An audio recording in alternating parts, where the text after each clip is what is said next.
Muscle weakness, phone weakness, அந்த joint weakness எல்லாமே அந்த ஏஜில் ஒரு கலவையாக வரும். அது இல்லாமல் மென்டலாகவே உமன்ஸ் அதை சந்திக்கிறதுக்கு ப்ரிப்பேர்டாக இருக்க மாட்டாங்க.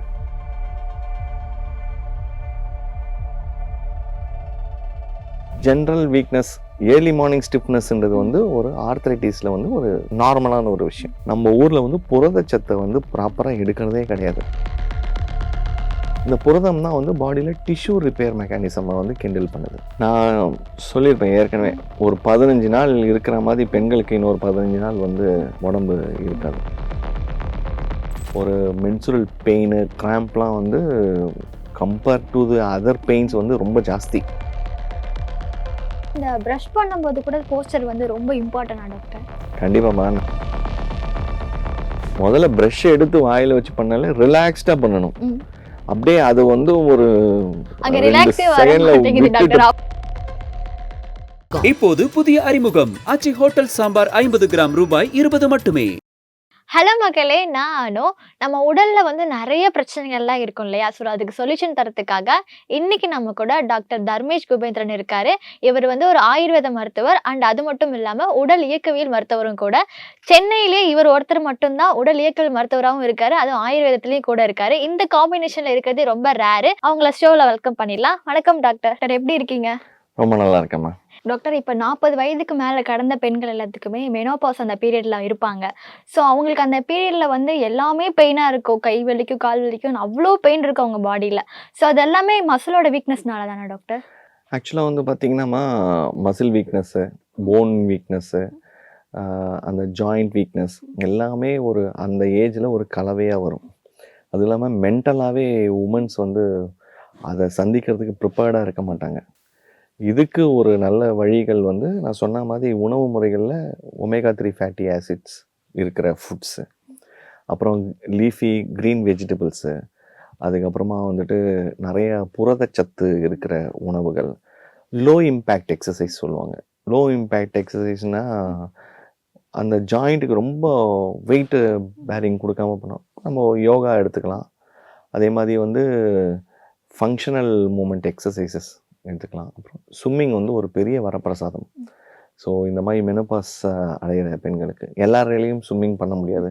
அப்போ யோகா, மூச்சு பயிற்சி அண்ட் யோகா இது ரொம்ப நல்லா ஒர்க் அவுட் ஆகுமா. மெனோபாஸ்ல இருக்க பெண்கள் காலையில எழுந்திரிச்ச உடனே அவங்களோட கால்கள் ரொம்ப ஹெவியா இருக்கிற மாதிரி ஃபீல் பண்றாங்க. இது இந்த மசிலோட வீக்னஸ்னால தானே, இல்லை வேற ஏதாவது ப்ராப்ளமா இருக்குமா doctor? General weakness, early morning ஸ்டிஃப்னஸ்ன்றது ஒரு ஆர்த்ரைட்டிஸில் ஒரு நார்மலான ஒரு விஷயம்.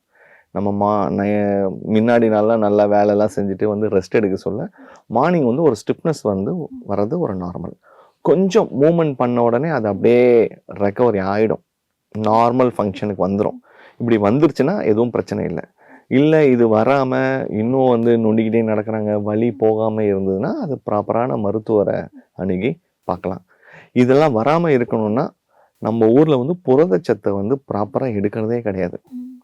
புரதம்னா பார்த்தீங்கன்னா ப்ரோட்டீன் சொல்லுவாங்கள்ல, புரதம் எதில் இருக்குது? அனிமல் ப்ராடக்ட்ஸ்லையும் இருக்குது, அனிமல் பை ப்ராடக்ட்ஸ்லையும் இருக்குது, வெஜிடேரியன் ப்ராடக்ட்ஸ்லையும் இருக்குது. ஸோ புரதம் ப்ராப்பராக எடுக்கும்போது அவங்க பாடி வெயிட் கால்குலேட் பண்ணி சொல்லுவாங்க, மருத்துவரானு தான் சொல்லுவாங்க, உங்கள் வெயிட்டுக்கு இவ்வளோ புரதம் தேவை அப்படின்னா. ஏன்னா இந்த புரதம் தான் பாடியில் டிஷ்யூ ரிப்பேர் மெக்கானிசமை கிண்டில் பண்ணுது. இப்போ ஒரு இன்ஜுரி ஆகுது, அதை சரி பண்ணுறதுக்கு கன்ஃபார்மாக நமக்கு புரதம் சாப்பிட்டா தான் அது நல்லா ஹீல் ஆகும்.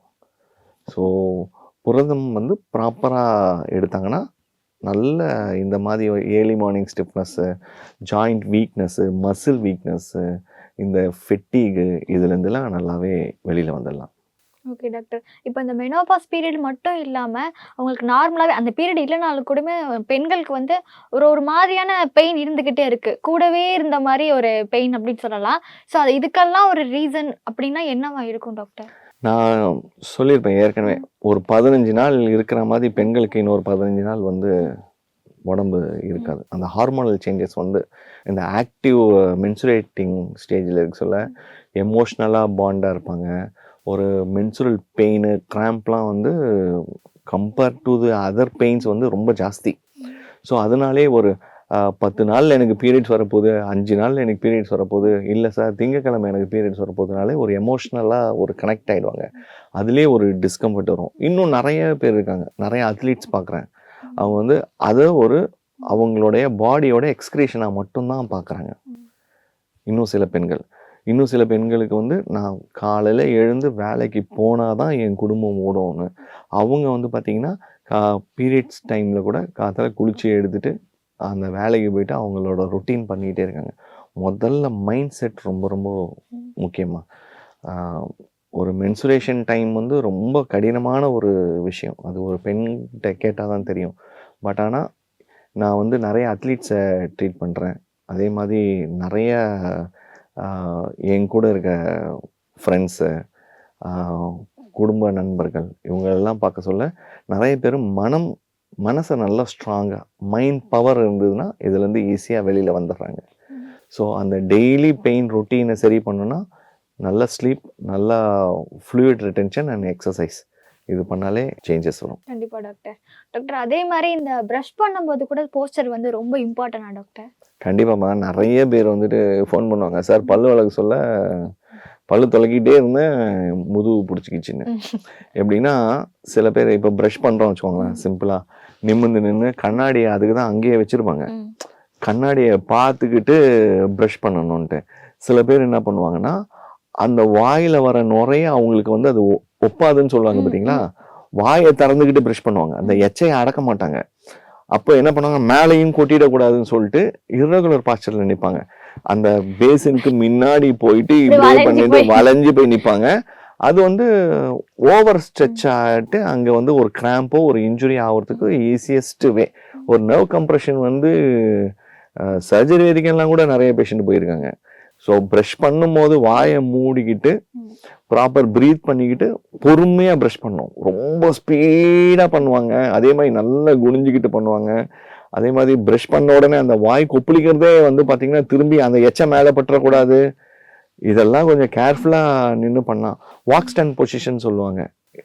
ஒரு காலை ஃப்ரண்ட்லேயும் ஒரு காலை பேக்லேயும் வச்சுட்டு நின்று மைல்டாக குனிஞ்சனா ஸ்பைனில் போகிற லோடு வந்து கம்மியாகும். 2 காலையும் ஒன்றா வச்சுக்கிட்டு ஓவராக பெண்ட் பண்ண சொல்ல பேக்கில் டைரெக்டாக லோடு வரும். ஸோ இந்த சேஞ்சஸ் மட்டும் பண்ணால் நல்லாயிருக்கும்.